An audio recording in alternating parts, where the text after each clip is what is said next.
It's Friday. It's Mark Pires. And it's I was Real walking Talk. down the road today, looking for another way To ease my mind and help my living. and help my living. It's Real Talk. It's the daily variety show, Mark Pires Real Talk. I'm here to help you make smarter moves, to amplify your current state. And I'm here with you on Friday the 13th, day 347 in a row. And that's pretty insane. Friday the 13th. I'm a huge lover of the number 13. I know everybody thinks it's such a bad number. Oh, no 13th floor in New York City. You know, I think I told you guys the funny story about my grandmother, how superstitious she was about the number 13. And I'll just quickly tell you. You know, I used to take my grandmother to CVS when I was just out of high school. And she was, you know, basically just needed to go once a month to get her things. And I used to love this time with her because I just pick up stories about my grandpa. My grandfather was a musician as well, and he was self-trained. So I used to pick up whatever stories I could about him from her. And that's where I got most of my grandfather's instruments, was from my grandmother. She wanted me to have them. Hey, what's going on, Pashi? How are you? You got to head over to YouTube. Ding the bell over there. It's a much better experience. But so basically, I used to pick up whatever stories I could, and I just loved being with my grandmother as long as, you know, I just have always valued relationships like that. My father's mother, you know what? I've lost both my grandmothers. I miss them both so much. But my grandma Pires was extremely superstitious. And she had this thing for the number 13. My Aunt Mary was born on June 13th. But apparently, we always celebrated on June 3rd. And I find the story out one day that my grandmother says that the hospital made a mistake, that my aunt was not born on June 13th. She was born on June 3rd, and that they just got the paperwork wrong, or they didn't fill it out for 10 days, and it wound up, they put the 13th when they wrote it in. And she just did not want her daughter to be born on the 13th. So we're in the car, and I was just joking with her about this. And I said, Grandma, you know, I was born on the 13th. Oh, I don't want to hear it. I don't want to hear it. I said, but Grandma, why do you have a problem with 13? I think it's a great number, but tell me why. So here's her reasoning. She says that 13, there were 12 apostles, Jesus and the 12 apostles, so Judas was the 13th. Judas betrayed Jesus, so therefore, the number 13 is a very bad number going forward. And I just laughed. And I don't know why, just knee-jerk reaction, it was Real Talk or whatever, just came right out of me. I said, Grandma, but Jesus always put everybody else in front of himself. So it was the 12 apostles, and then Jesus was the 13th. And she laughed. And it was so sweet to hear my grandma laugh. She had the sweetest voice in the world, but that made her laugh really hard. And it made me think about the perspective we all have in life. And if you change it, you could just feel differently about things. And Dr. Wayne Dyer said that best with his short and simple quote of change the way you look at things, and the things you look at change. And I think that that's a very powerful quote.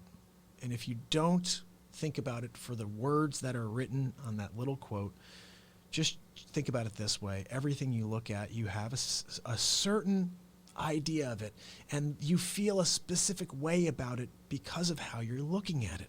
If you could change that, if you could just find a positive way to look at it, you're going to shift your entire perspective. It's a fact. Do it with everything.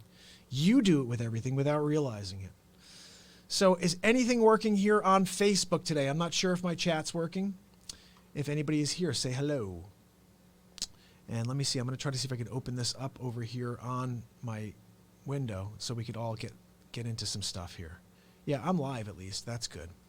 So, look, I won't be on for very long because this evening I'll be back for an hour plus on the beat seat. Choo, that beautiful thing right there. You see the one in the middle? That's the one I'm going to be rocking out for you guys tonight. I can't wait. I'm going to play for you. I'll play one song for you guys today like I typically do. And that middle one is the newest. It's mahogany with a hickory snare. Oh, and it sounds so good. I can't wait to play it for you guys. So we're going to get into that. I've got some news for you, but I did want to share a couple of things. There is a brand new podcast up. Podcast number 40. It's from last week. It was episode number 337. And this is where I came up with this whole philosophy of what I'm doing and what every entrepreneur is doing is starting the wave. They're starting the wave. And I used to laugh. I'd be like a 10-year-old at at a Giant game. And I'm watching that one guy jumping up and down. Like, let's get the wave going. Like, this guy is crazy. He got the wave going, though. He got it going. He wasn't going to stop. And this is my point. If you continue on and you just drive and you believe, your belief has a power. Your belief has something behind it. It's not just what you believe. You're putting something out into the universe when you believe. It's an optimism that everyone around you can feel. And if you put it out there, you could change others' lives. They may not say anything to you, but they're being affected in small ways. And this is all you could ask to change. People and emotion is small. Don't go big. If you start trying to go big with stuff like that, that's like dramatic shifts in emotion. You start talking about bipolar disorder. People just have issues when they have tremendous shifts in emotion. I'm not asking for you to shift your emotions tremendously. Just want you to feel good and then feel even better. And if you're not feeling that great, just feel a little better than you did, Don't shift from terrible to I'm on top of the moon. That's not healthy either. I always look at it as building blocks. I talked to you guys about this, but I feel like if we can look at the building blocks to happiness, our own specific happiness. Remember, in school, we learn the way we learn. My biggest problem with the way I was taught was I could figure out how to get the problems answered. I just didn't know how to explain how I got the answer. I was doing the math in my head. I was figuring it out in my mind. I just couldn't write it out the way that my mind was thinking about it. But at the end of whatever formula I was working with, the answer was correct. And I believe that the whole way we teach people should change. Everyone is different. If someone gets to the answer, instead of saying you did it wrong, you should say, how did you do that? How did you get the answer? Because I was always told this is the way to get that answer, but you got that answer and you continue to get that answer over and over. So I'm not going to tell you you're wrong. I'm going to tell you that you're thinking a little differently than I am. And I want to ask you how. This is challenge people. I wish someone when I was younger challenged me and said, hey, you're thinking a little differently about this. That's good. They didn't do that. They said, you're thinking differently. It's wrong. Do it this way or we're going to fail you. I was a terrible student. I was not challenged. I didn't enjoy it. I didn't enjoy being in a class and being taught things that didn't interest me. I wanted to be around passion. My favorite teachers were passionate people. There's a guy, Mr. Ricker. I don't know who was in New Canaan High School with me, but Mr. Ricker was a passionate math teacher. If that's such a thing. He was a passionate math teacher. And I still think about that man. He was great. He was a great teacher. I look up to people like this. When I told you guys the other day about one of my mentors when I was younger was Father Kevin Royal. Father Kevin Royal was the priest at the church here in New Canaan. And when I was 17 years old, I was a part of this thing called Young Life. And I was a huge part of Young Life. I loved it. I loved the idea of the social gathering, connecting on positivity. And I realized recently, I'm like, Young Life was real talk. Like everybody was there to make each other feel great. You were there to speak about positive things. Yeah, it was very religious based, but it was also just about making each other, comfortable. Understand that there are people around you that are there to look out for you. It's not every man for themselves. And when you're in high school, it could feel like every man for themselves. A lot.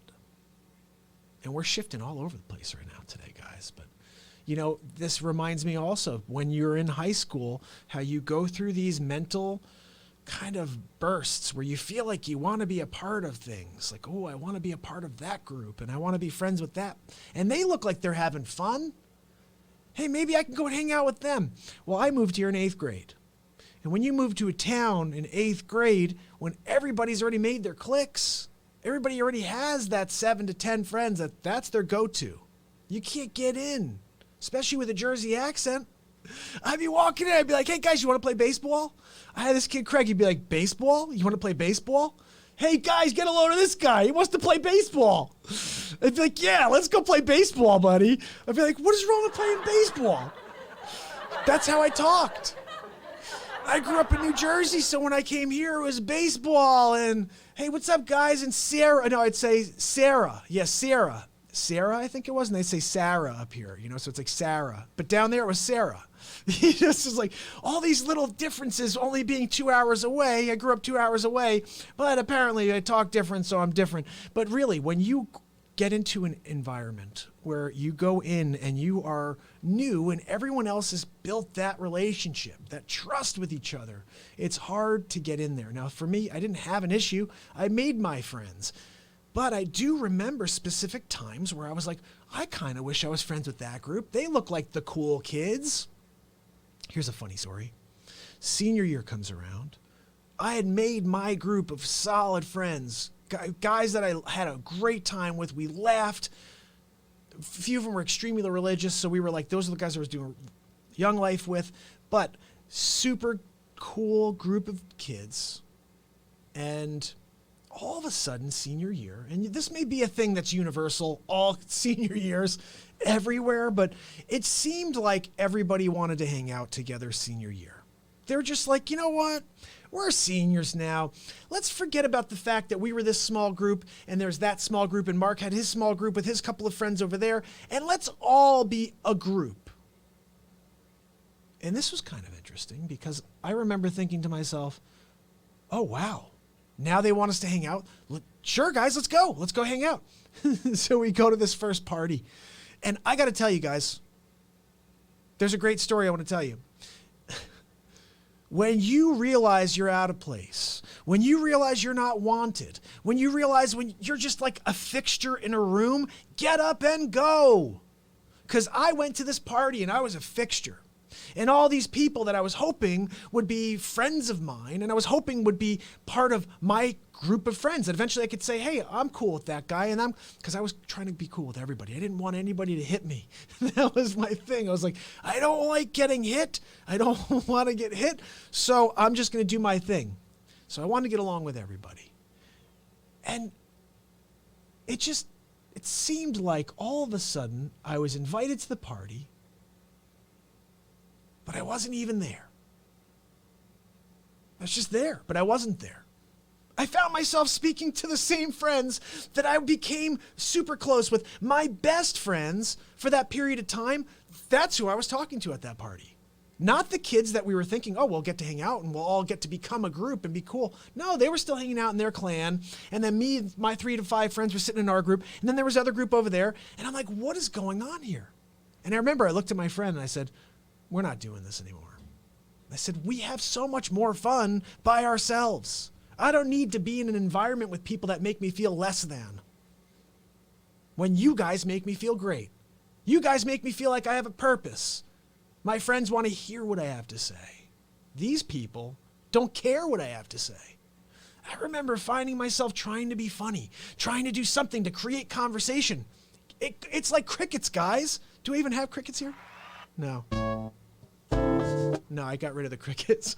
But it's like crickets, no matter what you said. I could have done the most amazing Scarface impression, Christopher Walken impression, whatever, and they still would have been like, yeah, so Tom, what's going on? It just, look, don't try so hard. If someone doesn't want to be your friend, say thank you. Now I know what column you're in. This whole world, you're working with people. You're communicating with people. You're connecting with people. You're learning who your friends are, who your enemies are, who your acquaintances are, who wants you to fail and who wants you to succeed. These are things you find out. Cross, what's going on, buddy? Nice. Cross was notified on email, YouTube, Facebook, and Instagram. I love it. And Pashi's over here. Oh, thank you, my friend. I have Pashi on here. Pashi, you're kicking butt. Can you get over to the YouTube page? Because then I can see your comments. right now I'm not seeing anything from Facebook. If anybody's on Facebook and can shoot a quick note and just let me know if the chat is working today, I'd appreciate that. Because right now I'm seeing lots from YouTube. Thank you very much, Cross, for being on. So look, I come on here for 2 minutes and then all of a sudden I get inspired by the moment. But I just want you guys to realize that we all go through moments in our lives where we feel like we're not included. We feel like we're not part of the party, so to speak, you know? And we're looking for acceptance. But I'm telling you, you are accepted by certain people. You could be accepted by one person, yourself. Love yourself. Appreciate the fact that you are alive, that you exist. Do you know how rare, I mean, just the fact that you exist right now in this time, there's a reason for it. This isn't Petri dish stuff, guys. There is a purpose for you, and there's a purpose for me. I'm here living my purpose on a daily basis here with you guys. But I just want you to understand, if someone makes you feel just less than you really are, understand that that person doesn't deserve to be around you. They don't deserve to be around you. It's not the other way around.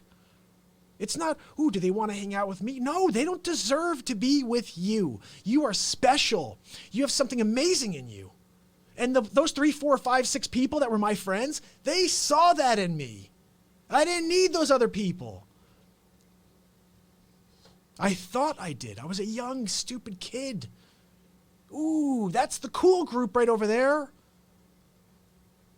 You know what group I was a part of? I was the part of the every group. I wanted to be friends with everybody. There was 2 things I was terrified of. Getting punched and getting a neck chop. Have you guys ever gotten a neck chop before? Oh my goodness. I used to jokingly do neck chops with my friends in college and high school, but here's the best way I can explain a neck chop. Someone's a jerk, right? And you don't punch them. You go, huzzah! And you give them a neck chop. And oh my God, it hurts. A neck chop. But I was terrified of these things. I don't want to get hit. I don't like to fight. 2 times, I got hit twice in my life. It's for sticking up for other people. I was sticking up for other people, and the byproduct was me getting punched. That's me.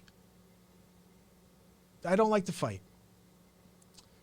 I don't think there's a reason for it. Everybody should be able to use words to have a conversation and put it behind them. I gotta use my fists. Bang, bang, bang. Like, what is that? Now, look, I know some people like to fight. Go to a gym and fight. Don't go up to random people and start fights.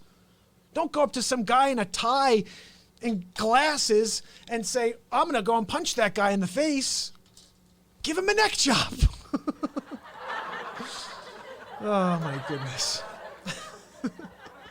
So listen, I'm going to be live with you guys this evening at 10:30 on the Beat Seat. As you know, it is music night. I got to work out some Christmas songs for you. I printed out a bunch. I don't know where the heck they went. I'm going to find them, though. Do you have any Christmas songs or holiday songs, Hanukkah songs, anything you would like to hear me play on the Beat Seat this evening and tomorrow night? Let me know, and I'll get rolling on it. It may be terrible, but I'm willing to try it.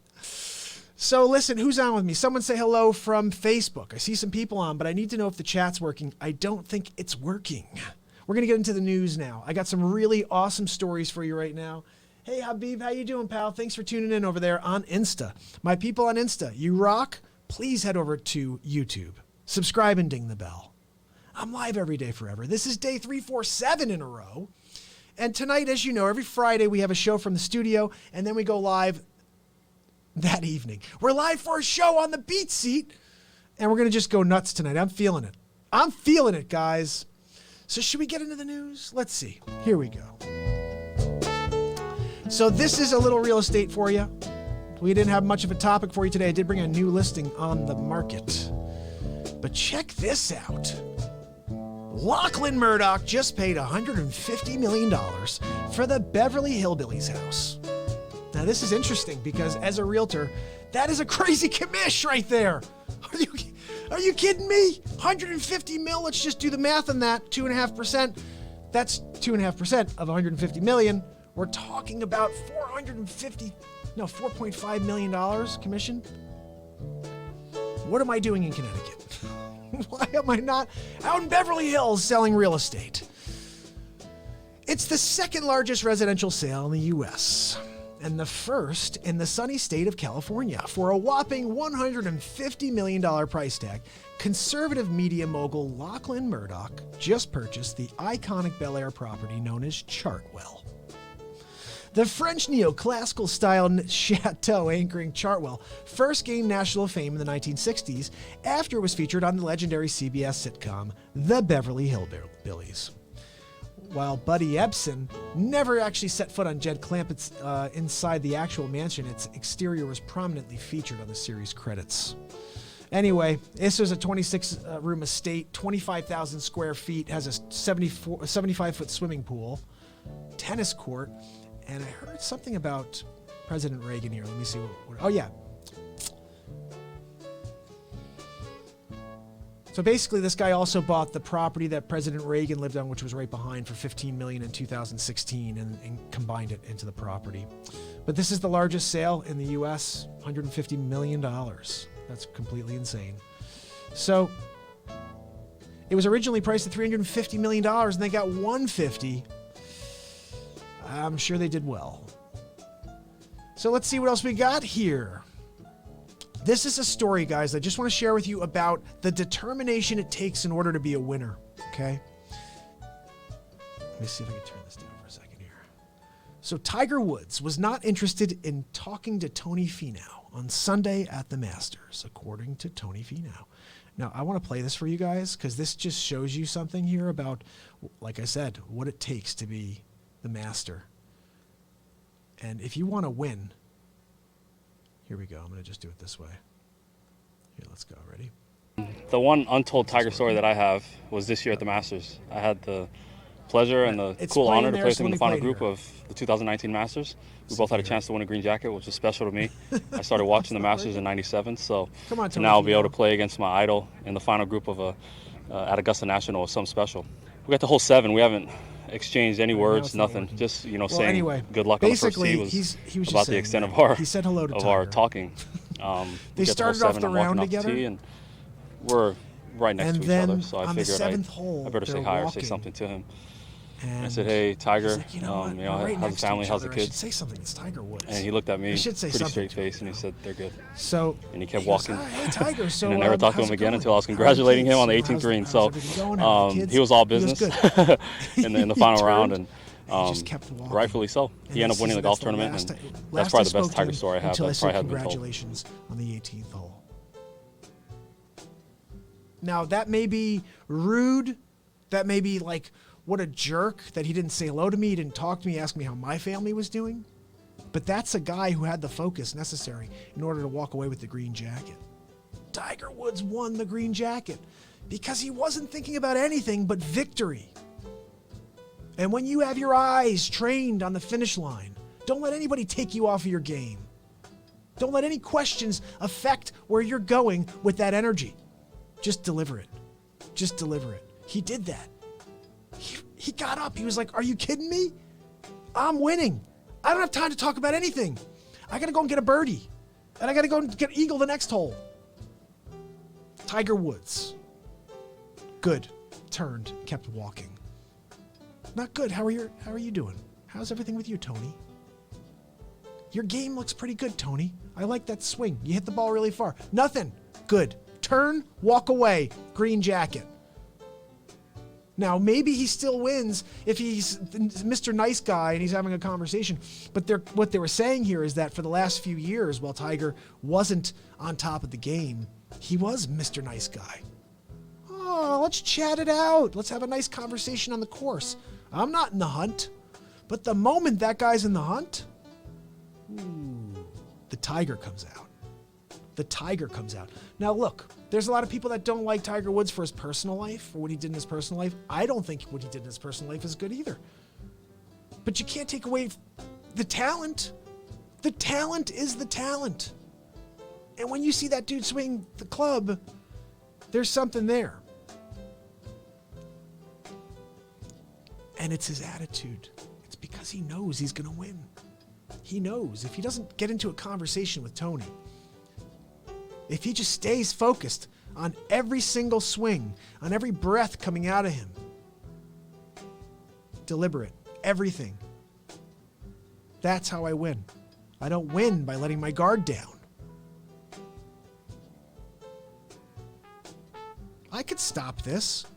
I could stop this and go like, I took a couple days off and I came back. It's deliberate action every single day to inspire the world to understand that you could do anything that everyone else says is impossible. Everyone else that I speak to says it would be impossible to go every day. You've got Christmas, you've got birthdays, you've got other holidays. New Year's Eve, you got lots of things. You can't go live every day. Yes, I'm going to prove to you that the only thing that can stop you is you. I won't let anybody else detract me. You're fueling me. Please keep telling me to slow down. Please keep. Oh, when are you going to stop? Oh, ask me again. How about never? How about never? How's that? But how about we said never? How about We need more positivity in this world. I'm doing my best. Can you do yours? If you can't go out and make a change yourself, share my messages. That's all I'm saying. Pass the messages along to your people. Let them know what we're feeling and what we're saying and what we're doing here. Because it's real. Let's get on to the next topic. So I gotta say, this is kind of crazy, but I've seen other things like this in the past. The Patriots have just signed trick shot video kicker. This guy's name is Josh, what's his name? Josh Gable, 29-year-old Josh Gable.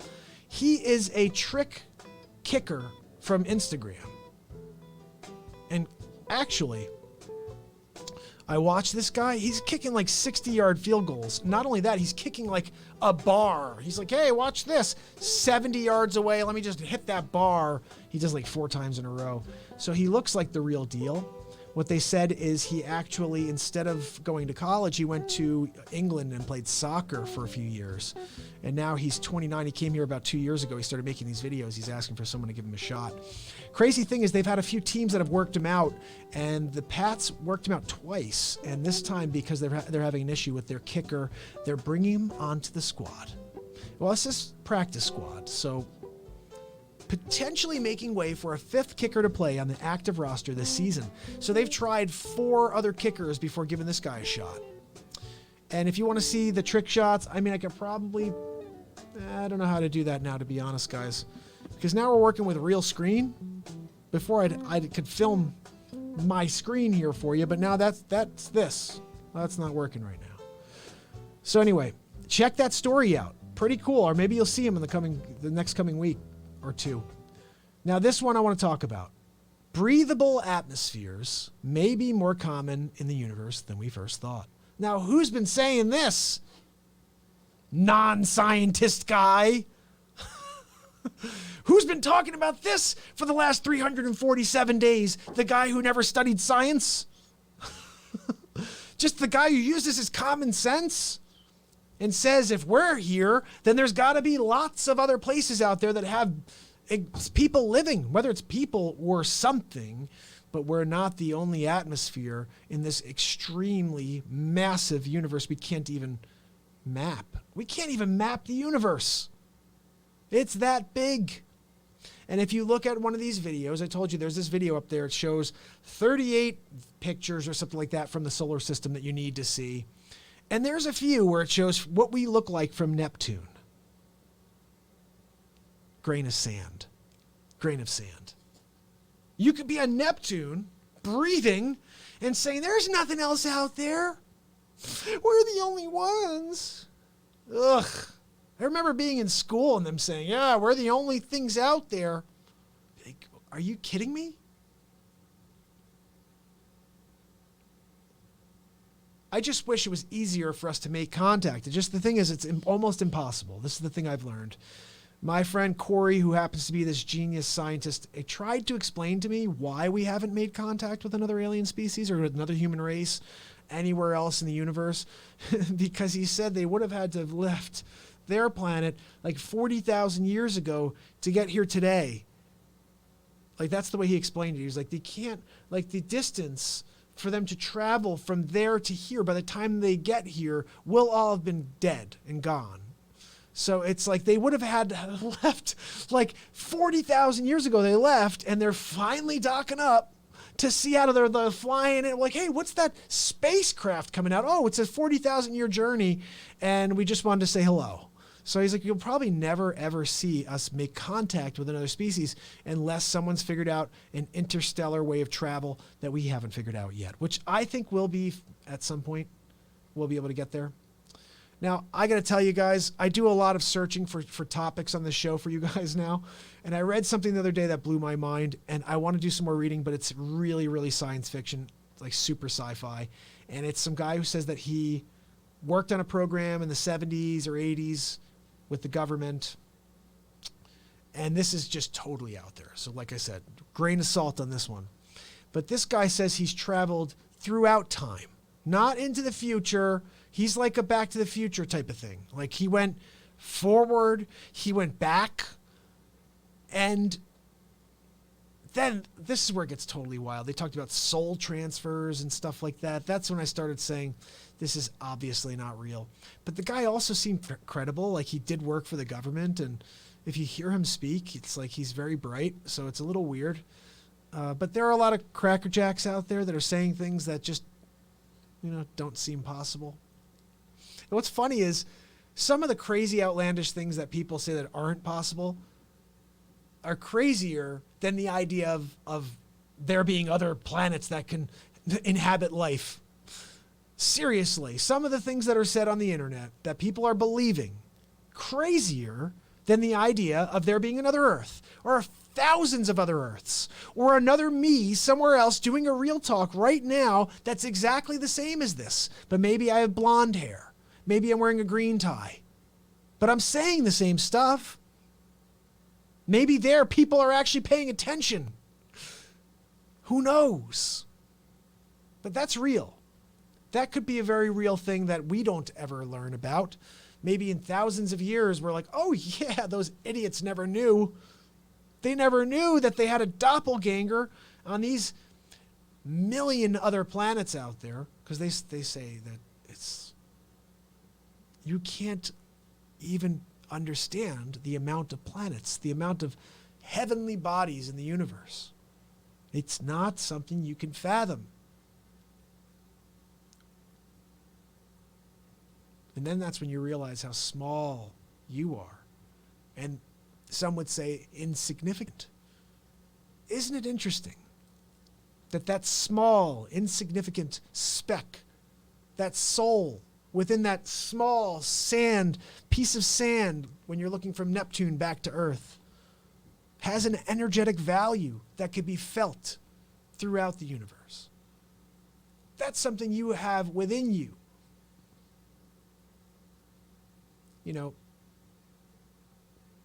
We make choices on a daily basis to get up and do what we're going to do, or to sit back and let time pass us by.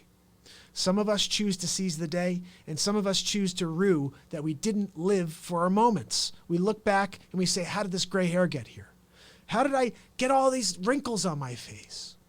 When did all of a sudden I lose all that weight and my ability to get up and play golf and to do all the things I love to do? When did all these things happen? I don't know, because I was missing life.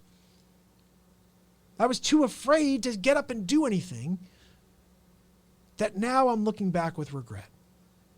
Don't ever get there. Find a reason for living and then live for it.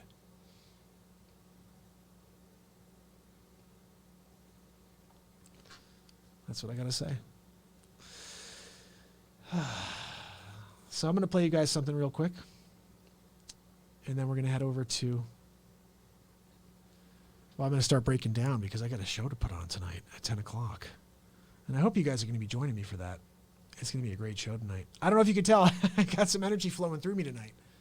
It's coming out, guys. So, if you have any songs specifically you want to hear, you just have to shoot them out to me, and I'll work them in. I will work them in. Pablo, thank you, my friend. I see you liked the video. You are the man. And I'd love for you guys to start getting more involved in the program. Like Cross gets involved. Cross sends me notes over here, so we're having a conversation live. That's the way this should be. This is a live conversation with the planet. How do we continue to evolve forward and to bring light into this world? How do we shut down the negativity? I put out a little clip earlier today about it, that we're stronger together. We are stronger together. So let's gather the positives out there. Just connect to this program and let's go out there and let's take on this world. Because no one else is doing it, guys. They're just kind of starting to subside and deeper into this. It's like a cycle of negativity that is only getting worse. And I feel like anger from everybody out there, just walking around. Just there's anger everywhere. So we got to make a change, guys. We got to do something about this. Let's see what we got over here. Play you a song? How about that? I think it's about time. Break forth the rhythm and rhyme.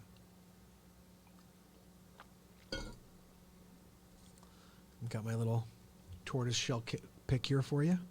All right, what should I play today? Let's see. I'm going to... Yeah.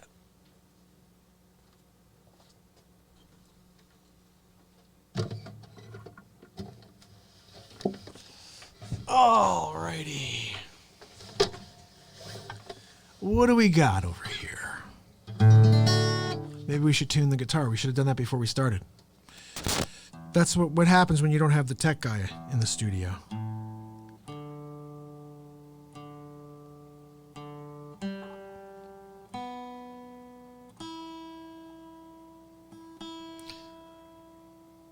Now, if you guys didn't check out I Heard It Through the Grapevine from yesterday. Woo!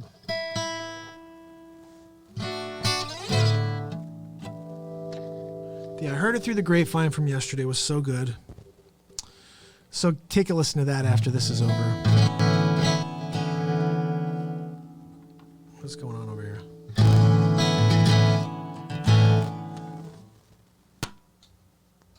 Is there a reason we're getting some sort of weird feedback here?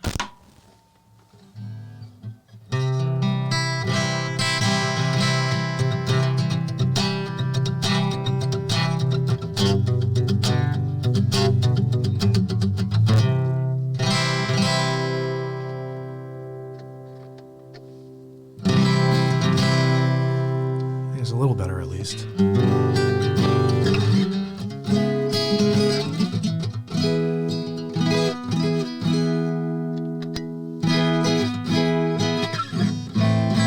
think that sounds a lot better now.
We're making it.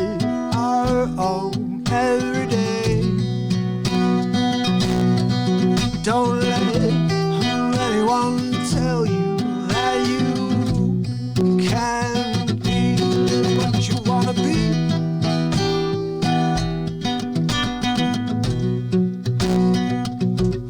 Just believe in me.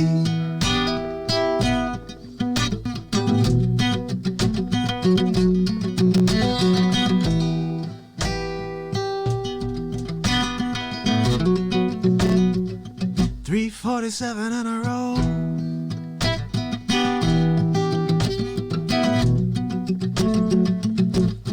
It's the variety show.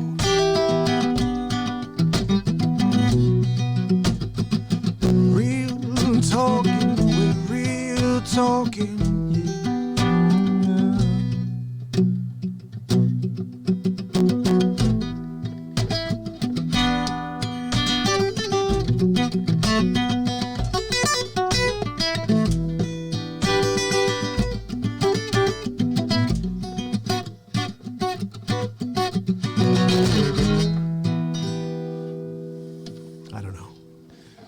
That's what happens when we improvise.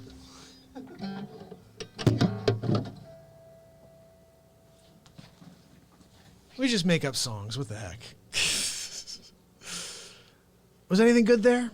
You guys have to tell me. Steven, what's up, buddy? I'm glad you joined over here. We're going to get Steven over on the YouTube show because it's just a better program. Plus, when you actually hear me playing, you're going to hear it. It's going to sound right. Like, I think there's something wrong with that guitar. I'm going to have to bring it in. I don't know what I'm going to play tonight. I may have to just play the jazz guitar all night. We're going to figure that out. But I'm not liking the way that's playing. I have to get it set up. You know what happens is when we go into the winter, I have two different pickups for that thing.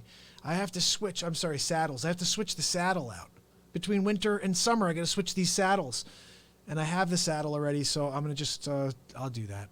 It just makes it more difficult to play that guitar in the winter time.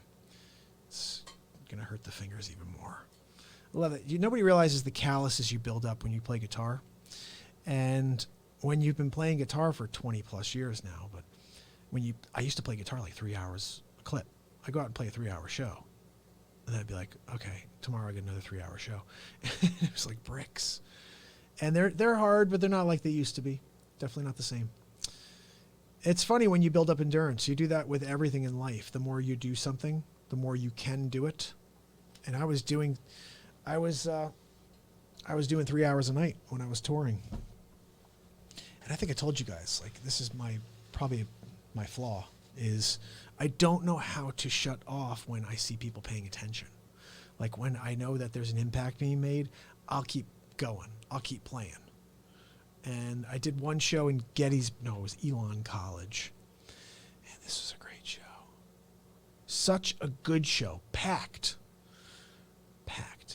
And I didn't take a break. I played for 3 hours and 15 minutes. And when I opened my eyes at the end of the last song, like there were like 4 people left. Like I played until everybody left. And I realized how bad it was. Like I should have stopped halfway through and said, hey, thank you for listening. And let me grab your email information. And would you like to buy a CD? But I was more like, wow, they're paying attention. They like the music. Let's keep going. And the energy the never ending energy just kept pouring out until all of a sudden they're like, I gotta go. I got a class in the morning. Oh, it's crazy. It's funny the things you learn about keeping people's attention, etc. Well, we're going right now. I'm here for 45 minutes. So I will be back this evening, guys. I should probably hit the road and start prepping so I can break down everything. I will see you this evening. Remember to turn on notifications on YouTube. I'll be live at 10:15, most likely 10:30. And I don't know what to play yet. I'm hoping that I can work out some of these Christmas songs for you guys. And if not, we're just going to be rocking out. Maybe doing a bunch of live instrumentals. And what was with that song I just did, that improv? Was that anything good over there? I'm going to check that out. Anyway, I appreciate you guys. I'll see you tonight. Let me get this music going for you.